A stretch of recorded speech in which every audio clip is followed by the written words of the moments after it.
Welcome to episode 341 of the show. Before we begin, the usual apologies because I'm coming to you live today from the fuel queue, so expect some disturbances, some interruptions like the last time I tried recording while I was on the fuel queue. If you remember, if you've been listening for a while, I had to stop at certain points, do some James Bond driving, haggle with people trying to cut into the line, those sorts of things. So it was a very intermittent start, stop kind of podcast, and hopefully we're not going to have those episodes today. I was going to wait until much later when I was off the fuel queue to make this recording, but you know how these things go. The last time it took me about 3 hours to buy fuel. I don't know how long I'm going to be here. And before you know it, it'll be time for school pickup runs and other errands that I have to run. So I figured I might as well just whip out the phone and start recording now that we have a moment of peace. So if there's any point in time where I have to jet off because the queue is moving and I have to drive off, or I have to do any fancy action like driving to remain with the people on the queue, I will announce ahead of time. Hopefully it won't last more than a few seconds, and then I will be back. So with the apologies out of the way, and then of course, knowing right now that I am on the queue, of course you'll understand if at any point you hear some honking and loud shouting and stuff like that. But I've wound up the windows anyway, and the air conditioner is on in case you hear any humming, so that's where all those extra noises are coming from. So for today, I'd like us to broach the question, should you attend Toastmasters to improve your business communications skills? Now, this is something that I want to address because I've noticed that there are lots of people in the business space who have their background in Toastmasters. You know, they've been junior Toastmasters, maybe in secondary school, and now that they're out of secondary school and uni, they're continuing in Toastmasters as working professionals. And the whole idea is that Toastmasters is going to help you with public speaking, and if you're better with public speaking, then you should become better at business communication. So if you haven't figured it out now, and if you're not aware of the organization, Toastmasters is one of those international organizations. I don't know much about the setup. I don't know if it's a franchise or for profit or an NGO. I have no idea. But the reason why Toastmasters has been set up is basically to help with public speaking, elocution, stage presence, those sorts of things. So basically that's what they do. And if you join, so I've been told, I sat in on one session, a session where they let those who have not been initiated in. Okay, I'm not sure if initiated is the right word. So I sat in on one session just to get a feel of whether I was going to be worth joining. And so what I heard from there and what I've heard from other people who are Toastmasters is that if you join Toastmasters, you have weekly meetings, you're given assignments, you have to prepare a speech, you have to give impromptu, You have to give impromptu presentations to people. And anyway, so through that weekly discipline, you're going to be able to improve your presentation skills and your communication skills. And of course, the idea being that if you're able to improve on that front, and then these skills will carry over into your business. So you should be better at communicating with your stakeholders, investors, potential clients, and on and on and on. So that's the whole idea. So should you, as a photographer, wedding planner, carpenter, architect, whatever it is that you do, lawyer, should you be involved in Toastmasters? I guess if you're a lawyer, the answer is obviously yes, because if you're involved in litigation, then a large part of what you do actually is public speaking, presentation, elocution, what else? Stage presence, all that stuff when you address the court. So if you're a lawyer listening to the podcast, then I guess you can stop here, skip to the next episode because you've already got your answer. Yes, you should be involved in Toastmasters. So becoming a Toastmaster make you better at presentation and the persuasive arts, because sales and marketing are persuasive arts. So is being a Toastmaster going to help you out there? Well, maybe, because Toastmasters will definitely give you a boost of confidence because of the emphasis on public elocution skills, like I mentioned earlier. You're supposed to be able to stand up in front of a room of 50, 20, 100 people, and you're supposed to be able to talk convincingly on any subject. And so because of that, it's going to give you a boost of confidence. And of course, with the little that we've heard about on the podcast about building our profits by using personal selling, it helps if you have a healthy dose of confidence. And so if you're used to speaking to a room of total strangers, 30, 40, 50 strong, then I guess it's not that much of a big deal if you have to make a presentation to the bride and the groom sitting in front of you, or to your potential customer if you don't happen to be in front of, if you're not part of us who is in the wedding and the event space. So in a sense, it helps because it definitely is a good confidence booster. So you become really handy at speaking on the fly and speaking in a room full of your peers, or maybe total strangers. So confidence, being able to speak on the fly, being able to improvise, that's really, really good. And then it's also a plus that the assignments that you're given in Toastmasters, if I'm told correctly, it forces you to become eclectic, because you're going to have to give presentation on all kinds of things. So today you might be giving a presentation on flowers, and maybe tomorrow you might be giving a presentation on the capital markets, and maybe after that you might be giving a presentation on Yoruba art. I have no idea, so I'm just riffing here. So going through these exercises is going to force you to become very eclectic. So just think about it. If every week you're having to do a new exercise, and you're one of those folks who has been a Toastmaster since secondary school, attending 30 to 50 meetings a year where you have to research or freestyle on different things, then after a while you become quite eclectic. You become Mr. or Mrs. Knowledgeable, and I guess that helps to also drive interesting conversations, because at networking sessions, or if you are building commonality with your bride and your groom, then chances are whatever topics that they choose to engage in, you already have a faint idea about. Sorry, one moment, the queue is moving, so it's time to engage the car. Okay, it wasn't a huge move, so there wasn't any need for any fancy action like driving. Okay, so where was I? Let me try and get my thoughts. Okay, I was talking about how, you're going to have to be eclectic. Yeah, it makes you more eclectic, and you're going to be able to carry on conversations with more people, especially when you're trying to build commonality with the bride and the groom, or with whoever it is that is going to be engaging you if you're not in the wedding and the event space. So, while Toastmasters is going to make you equipped for speaking from the podium and speaking in front of the room, it's not necessarily going to give you the skills that you need for personal selling and for one-on-one communications. Remember, I'm not a communication specialist, so this is just my own point of view, having hung around Toastmasters for a bit, asking people a few questions and attending that session that I did. So you're going to become very good at speaking from a podium, but you might not be good on one-on-one conversations. Now, a case in point is, maybe not a case in point, not directly related, is Barack Obama. So Barack Obama, really good on stage, but some people say when it comes to one-to-one communications that he's not as magnetic, or is not as alluring. But that doesn't necessarily mean that the two are divested from each other, because supposedly Bill Clinton was able to do both, magnetic on the stage and magnetic off the stage. But if you're going to do this Toastmasters thing, I think you're going to become really, really good from the podium, but it doesn't mean that you're going to become really good when you're in front of the person. So what you need to improve your business communications, when we're talking about an interpersonal level, not talking to a mass number of people, is you need a framework that allows you to properly see and to properly understand the individual that you are interacting with at the moment. And that is the advantage that I think sales training has over Toastmaster training when it comes to being persuasive and the art of persuasion. It doesn't matter which sales framework you like or that you choose to adopt.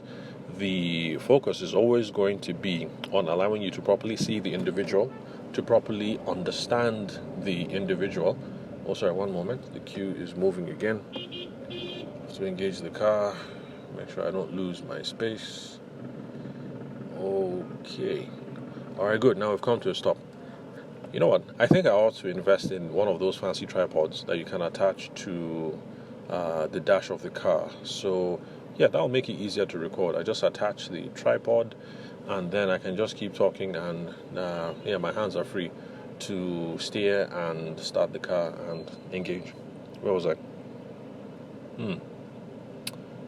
Gosh, I think I've lost my train of thought. Okay, so interpersonal skills, and sales frameworks, yes. So, any framework, sales framework that you're going to look at, if you hit on the Google machine, or if you check YouTube, whatever framework it is that you find is going to help you to better see the person, understand the person that you're talking with at the moment, understand their needs, things of that nature. So those are the sorts of things that you should be paying attention to when you want to be much more persuasive and you want to improve your skills when it comes to talking to people one-on-one. So it's only when you know that person's context or the person's vision that you can make a play for aligning it with your own agenda. So, what that means is this: you have to understand where the person is coming from, what the person's problem is, what vision it is that they're trying to solve, before you can say convincingly that my product or my service does X, Y, and Z, and then make that convincing case. So for those of us who are in the wedding and the event space, let's say you are a decor person, you have to understand that person's vision of the perfect Parisian wedding. Now, forgive me for always returning back to this whole thing of a Paris-themed wedding. It's just because, in my own experience, that has been the most interesting wedding theme idea that I have seen so far.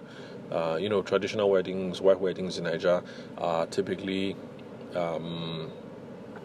the traditions are kind of well fixed, let me put it that way. So traditional wedding is much more colorful. The white wedding is usually just tuxedo, the dress, and people don't usually put themes around it. So it just so happened that I've been at two: a chocolate themed wedding where there's a chocolate fountain and all that fancy stuff, and then a Paris themed wedding. So I've only experienced two. So that's why I keep coming back to this whole Parisian thing. Because that's all I've seen, and also because it is a possibility. So you have to understand what the bride means about the perfect Parisian wedding, or her perfect chocolate wedding, or her perfect beach wedding, because I've seen some beach weddings on Instagram in Lagos. I wonder how they do that, because Lagos is hot and Lagos beaches are not particularly nice, except if you're going to use one of those private beaches. So you have to understand the context she's talking about. You need to understand that perfect vision before you can say, oh yes, I have the inventory for XYZ, and that is how we can use it to make this perfect Paris-themed wedding come to life. And I think that this is the beauty of sales training over Toastmaster training. Now, Toastmaster training is not bad, don't get me wrong. I'm just trying to say that if you're thinking about improving your persuasion skills, your business communication skills, then perhaps Toastmasters, it might have its uses, but perhaps it might not be the best tool to achieve what it is that you want. So Toastmasters is going to teach you to be great and confident. And in that sense, it's good, because if you become really confident at facing large crowds of people and speaking extemporaneously, then it helps. Anything that can build your confidence is absolutely good, and you should do more of that. But then sales training is going to teach you to be great at understanding the other person, so that you might become much more effective. So Toastmasters is also much harder than sales training, because for Toastmasters, you're going to have to chip away at your deficiencies one session after another. And for those of you who've tried to do any form of self-improvement, I'm sure you know that's a really tough task to do. So if you're a stammerer at Toastmasters, today you might have to work on how not to stammer, and then tomorrow you work on elocution. How do you pronounce your R's properly? How do you pronounce your T's, your P's, your F's? All those fricatives, your B's, your V's, and all of that. Then how do you stand correctly? What is right posture? How do you dress well? What colors go well? What else? What hairstyles? Stuff like that. And trying to do all that personal work is really hard to try and take an objective, critical look at yourself, and then start hacking things off. Like, okay, this hairstyle is not going to cut it. This jacket is too 1970s. It's time to use jackets that are more 2020. Or what else? Change the color of my tie, or change the color of my shoes. Or I need to change my accent. I sound too much. I have that Ibadan accent. or I have that Sokoto accent, so I need to change my accent, and I really think it's too much of a bother trying to look at yourself objectively and trying to hack away at stuff. So it can really be unforgiving. But sales training is comparatively easy when you look at it this way, because when you are engaged in sales training, all you work on is on better understanding the problems and goals that your customer has, that your potential customer has, and then how that aligns with your capability or how that aligns with your inventory. That is all that we do in sales training. So it's not focused on me. So I can still have my Sokoto accent, or I can still sound like I'm from Ijesha, or I can still sound like I'm from Ilaje or wherever, and that is not going to be a problem, because my focus is on trying to understand what exactly does this bride need, what exactly does the groom need. If you're an architect, what's the perfect vision that my client has? What are the functional uses of the house? What kind of aesthetics are we looking towards? That is something that you can do, whether you sound like you're from Ibadan, or you sound like you're from Sokoto, or if you have the Tiv problem or the Igbo problem, where you misplace your R's and your L's. So it's something that you can do regardless of whatever that deficiency is, because you're there, you're at the table, you're over the phone, and you're getting straight to the point. You're trying to figure out what is the problem that we're trying to solve, or what is the vision. So sales training is a whole lot easier, because it doesn't ask you to chip away and hack away at too much stuff, because sales training just takes you as you are, assumes you as you are, and assumes that the problem has always been that you have not properly understood what the client wants or what the client needs, and that even when you properly understand that the challenge has been you've not been able to adequately communicate the value to show that, oh, Mr. Bride, Mrs. Groom, Mr. Client, Madam Client, okay, is this what we're aiming towards? Okay, these are the skills I have, this is how they apply, this is the inventory we have, this is how it applies. If we're able to achieve this, is that going to hit the mark? Stuff like that. So sales training is a whole lot easier, because it's not you focused. It's not focused on you. It's focused on the other person. So, in my own opinion, if you want to be effective at business communications, I really think it's easier when you do not make it about you. So if you do the whole Toastmasters thing, is there going to be a disadvantage? No, I don't think so. In fact, there are lots of things to be gained, especially the confidence bit. And then let's face it, I'm making this recording from a fuel queue, and eventually, I think that some of us listening to this right now, we have to get involved in public office. We have to get involved in setting the policy landscape, changing the narrative around our spaces, and trying to... Sorry, hold on.